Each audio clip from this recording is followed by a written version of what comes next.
Oke, kembali lagi ke pengenalan pola.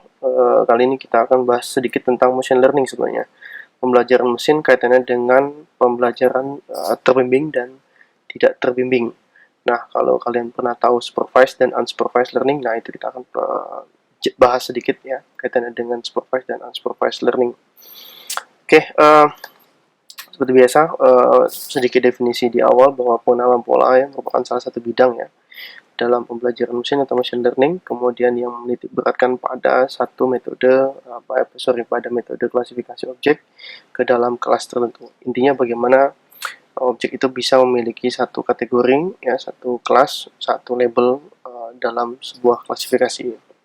Nah, terkait dengan pembelajaran sendiri, kita akan bahas apa itu pembelajaran dan bagaimana cara kerjanya dari pembelajaran tersebut. Um, Pembelajaran sendiri sebenarnya merujuk pada proses bagaimana kita mendapatkan satu pengetahuan, satu buah pengertian, satu buah keterampilan dengan yang diperoleh melalui proses belajar dan pengalaman. Yaitu proses belajar sendiri ya. Nah, pembelajaran sendiri itu kita kaitkan dengan pengetahuan tetap ya, dan bagaimana pengetahuan dari proses belajar dan kita memperolehnya juga berdasarkan experience atau pengalaman. Nah, cara kerjanya sangat simpel sebenarnya. Pembelajaran dikembangkan lebih pada fungsinya ya, lebih berfungsi untuk menurunkan kesalahan dari data yang dilatih. Kenapa pembelajaran ya? Nanti kita akan bahas kenapa pembelajaran itu akhirnya kita kembangkan, kita pelajari di pengenalan pola. Uh, Oke, okay. Kebanyakan pengklasifikasi ya, itu melakukan proses pembelajaran untuk pertama dia menetapkan bentuk umum ya. Yang kedua, kita menggunakan pola-pola pelatihan saat melakukan pembelajaran. Yang ketiga, kita mengestimasikan parameter yang belum kita ketahui. Nah, pembelajaran sendiri terdiri dari tadi ya, ada dua. Pertama adalah supervised learning dan yang kedua adalah unsupervised learning. Teknik pembelajaran pada algoritma pengenalan pola juga tergantung pada tipe label output yang digunakan. Nah, ini yang paling ditekankan bahwa adanya tipe label output yang akan digunakan. Sederhananya gini, jika satu label output data pembelajaran sudah diketahui, maka pembelajaran tersebut disebut dengan pembelajaran terbimbing. Nah, kalau selain itu, maka disebut dengan pembelajaran tak terbimbing. Itu mudahnya. Jadi kita punya label, maka gitu dan kita mengetahui kelasnya, maka otomatis kita mengetahui itu sebagai pembelajaran terbimbing atau supervised learning. Nah, pembelajaran terbimbing sendiri itu digunakan untuk keperluan klasifikasi. Nah, sebaliknya, jika label output data pembelajaran kita tidak ketahui, jadi ada random data, tanpa kita ketahui itu data apa aja, ya, label datanya nggak ada, kelas-kelasnya juga nggak ada, maka itu disebut pembelajaran tak terbimbing atau unsupervised learning. Nah, pembelajaran tak terbimbing itu kita gunakan untuk keperluan namanya clustering. Jadi beda ya, antara dua, pertama adalah supervised learning atau pembelajaran terbimbing, yang kedua adalah unsupervised learning. Secara sederhana begini, kedua-duanya memerlukan data, otomatis ya, semua pembelajaran otomatis membutuhkan data, basicnya tetap ada data yang tersedia ya.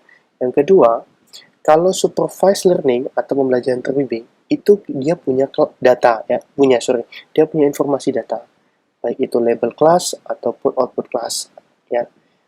Sedangkan unsupervised learning, dia tidak memiliki informasi kaitannya dengan data, baik label maupun output class, kategori, dan sebagainya. Dia tidak punya.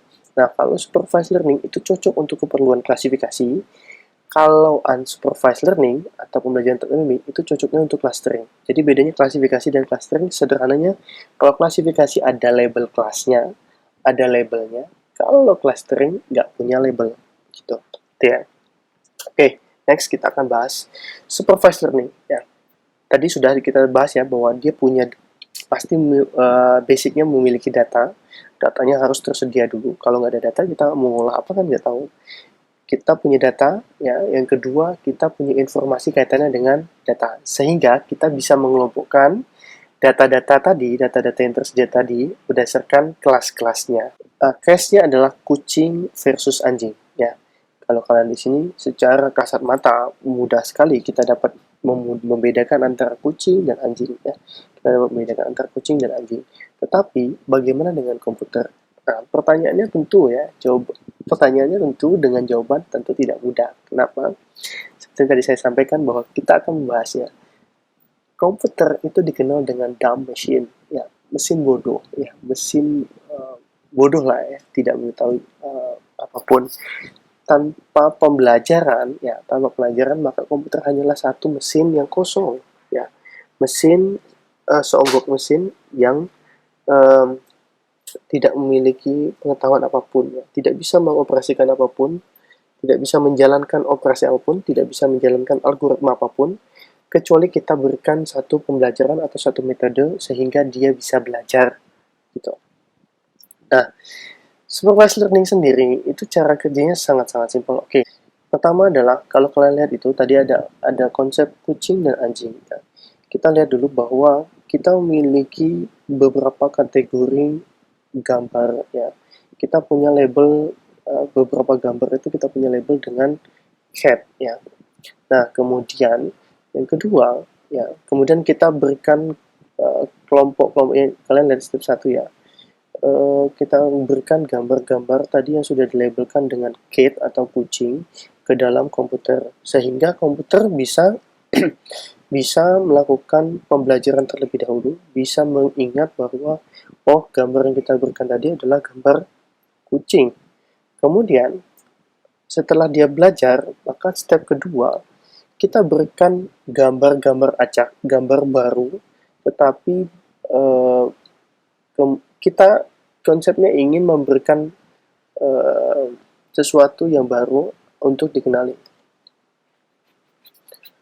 Oke, step kedua kita akan memberikan sekumpulan gambar ya kepada mesin untuk dia pilih. Dia akan membedakan antara mana kucing dan mana yang bukan kucing. Ya. Jadi kalau lihat ada pembeda antara cat dan not cat. Setelah mesin tadi sudah diberikan pembelajaran kaitan dengan gambar-gambar jenis-jenis kucing berdasarkan label tadi, berdasarkan step 1 tadi, maka mesin setelah itu bisa secara otomatis memahami mana yang kucing dan mana yang bukan kucing.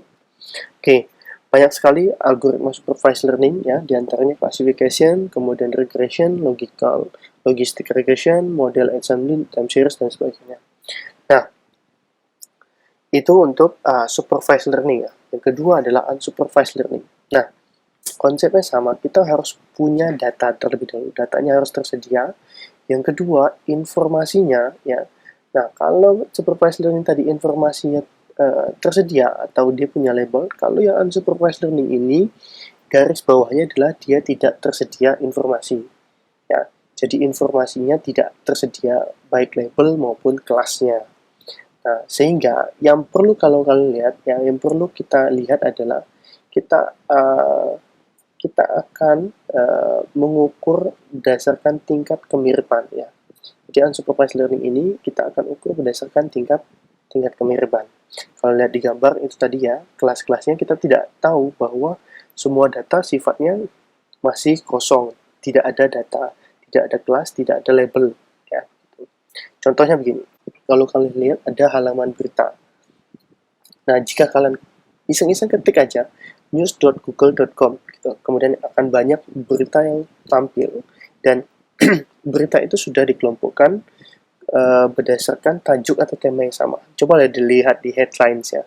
Ketik saja news.google.com, kemudian lihat, oh ternyata itu sudah dikelompokkan berdasarkan tema atau tajuk yang sama. Nah, tema atau tajuk yang sama ini itu merujuk pada satu klaster yang sama. Nah, kita coba lihat ya. Oke, kita buka yang pertama, kemudian kita akan lihat, bahwa Indonesia ya, itu sudah memiliki COVID dan sebagainya, jumlah case-nya sebanyak 5.923. Kemudian yang kedua adalah Indonesian Daily, bla bla bla bla itu ya.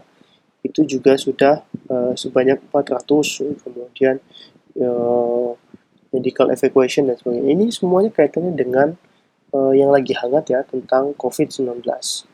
Nah, ini dia dia mengelompokkannya berdasarkan klaster yang sama ya. Jadi data-data yang dianggap sama. Jadi dipisahkan berdasarkan itu. Nah, kita kembalikan bahwa pada kasus kucing dan anjing tadi, kalau unsupervised, cara kerjanya begini. Pada step awal ya, step awal akan diberikan beberapa gambar yang sifatnya itu tidak memiliki label, atau gambar-gambarnya itu hanya sekelompok gambar saja, kemudian kita kasih seluruhnya ke mesin.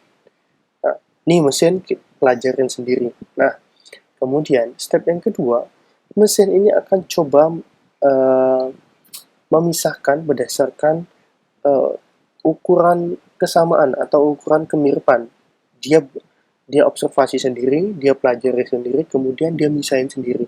Nah, berdasarkan tingkat kemiripan tadi, dia akan membedakan antara, oh ini kelompok yang mirip grup satu, kemudian ini kelompok yang mirip grup 2, gitu. Jadi akan dipisahkan. Nah, kalau unsupervised learning jadi tidak punya label. Kalau sedangkan, supervised learning itu sudah punya label, unsupervised learning tidak memiliki label. Nah, banyak lagi contoh algoritma unsupervised learning, di antaranya adalah clustering, anomaly detection, training model, association, discovery, dan sebagainya. Nah, itu mungkin yang kaitannya dengan pembelajaran mesin. Jika ada pertanyaan, silahkan kalian tanyakan di grup kaitannya dengan pembelajaran mesin. Jika tidak, silahkan kalian langsung personal message juga bisa, bertanya di grup juga oke, atau tinggalkan komentar di bawah ini juga, nggak ada masalah. Oke, thank you untuk pelajaran hari ini. Sampai jumpa minggu depan. Selamat belajar.